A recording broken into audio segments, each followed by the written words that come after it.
फटका मारत होते. त्यावेळेस बलुतेदार आलुतेदार होते.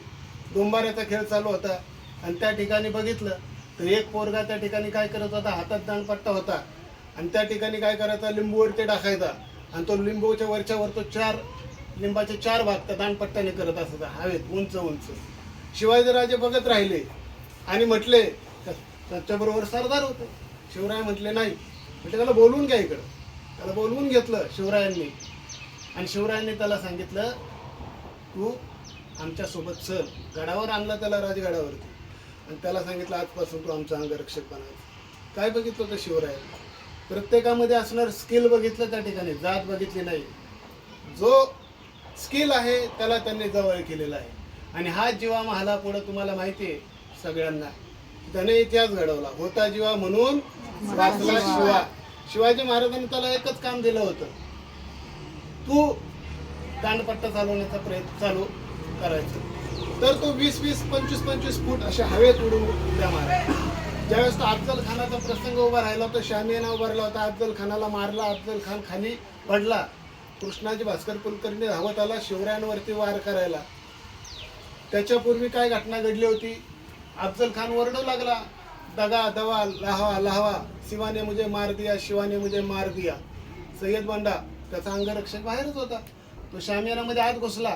त्याने पटकन तलवार काढली आणि शिवरायांवरती घाव करणार, तो तिकडून जीवा मला धावत आला.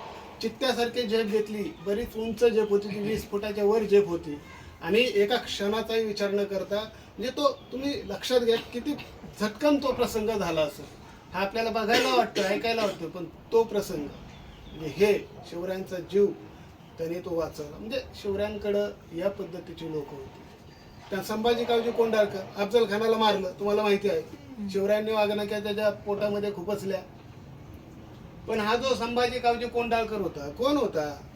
अहो लोहार होता. ह्याला कशा पद्धतीने शिवाजी महाराजांनी आणला? ह्याच्यामध्ये इतकी ताकद होती की तो घोडा अंगावर घ्यायचा आणि शत्रूच्या अंगावर फेकून मारायचा आणि घोडे अंगावर घेऊन नाचत नाचत त्यांच्या अंगावर जायचं आणि ते गनिम घाबरायचं, म्हणायचं इन्सान नाही, हैवान हैवानी पळून जायचं.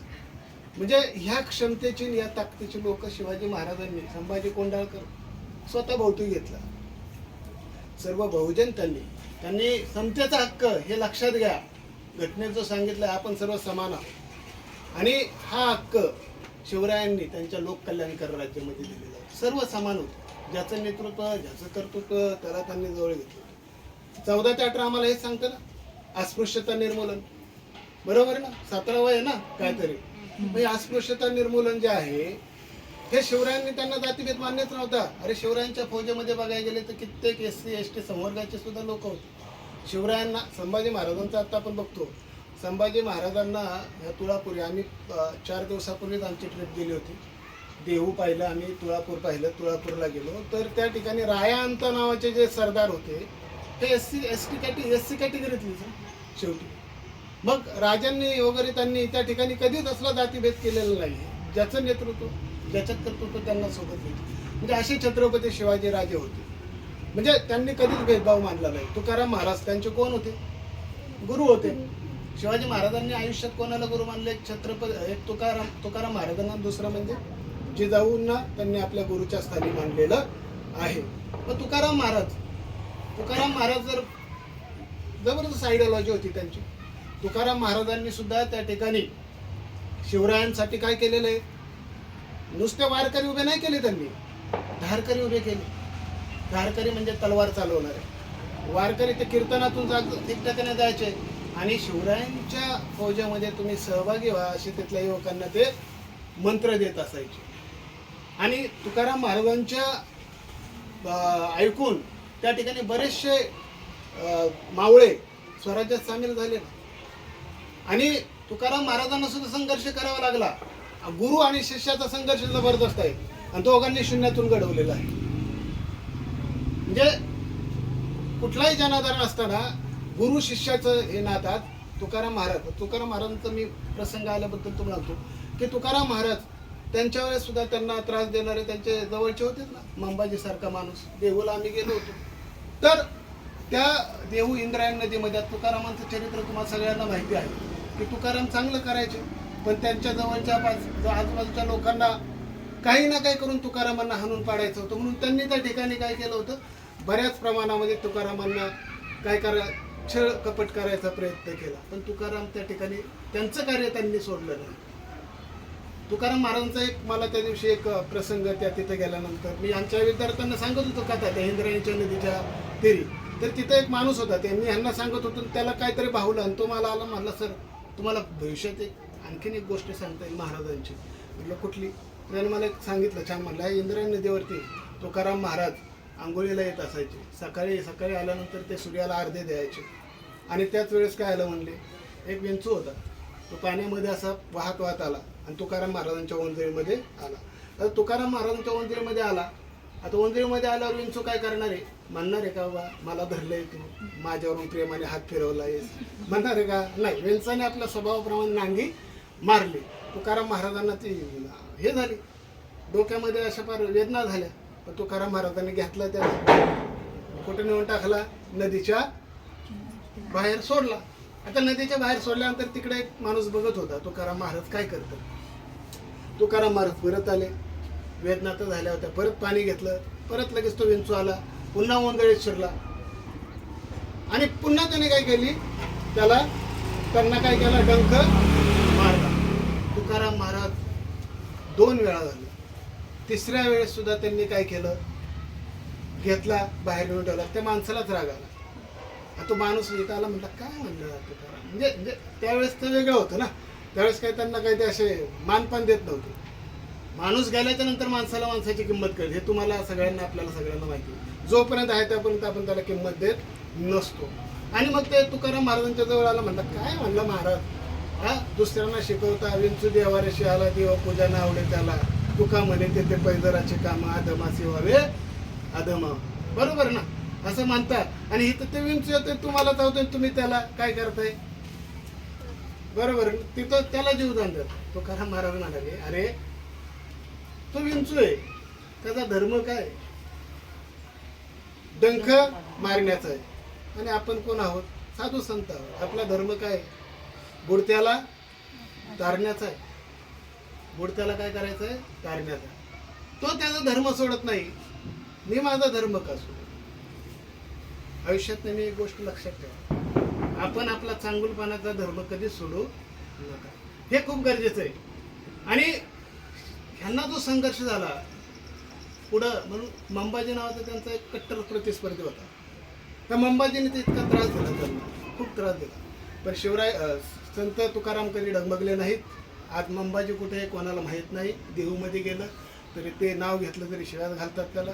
पण तुकाराम महाराजांची पालखी वारी त्यांनी चालू केलं, प्रथा परंपरा वर्षानुवर्ष आज चालत आहेत. शिवाजी महाराज त्यांना भेटले ना, शिवाजी महाराज भेटले, मंबाजीला भेटले का? नाही. शिवाजी महाराज भेटले. आज त्यांचा विद्यार्थी तुकाराम महाराजांचा स्वराज्य उभं केलं, स्वराज्य. आज गुरु आणि विद्यार्थी, गुरु आणि त्यांचा शिष्य दोन्ही आज इतिहासात अजरामर आहे.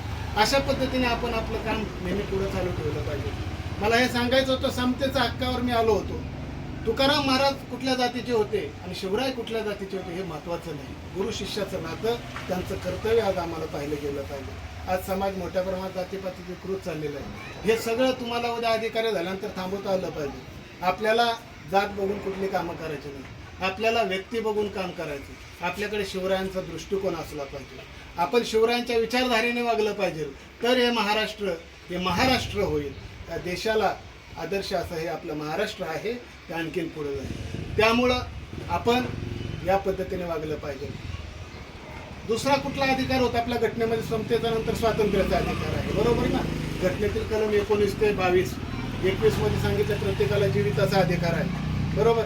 प्रत्येकाला जीविताचा अधिकार आहे, चांगल्या पद्धतीने जीवन जगता आलं पाहिजे. शिवाजी महाराजांचं चरित्र वाचलं तर कळतं, इथं असणारा प्रत्येक जण चांगल्या पद्धतीने जीवन जगत होता.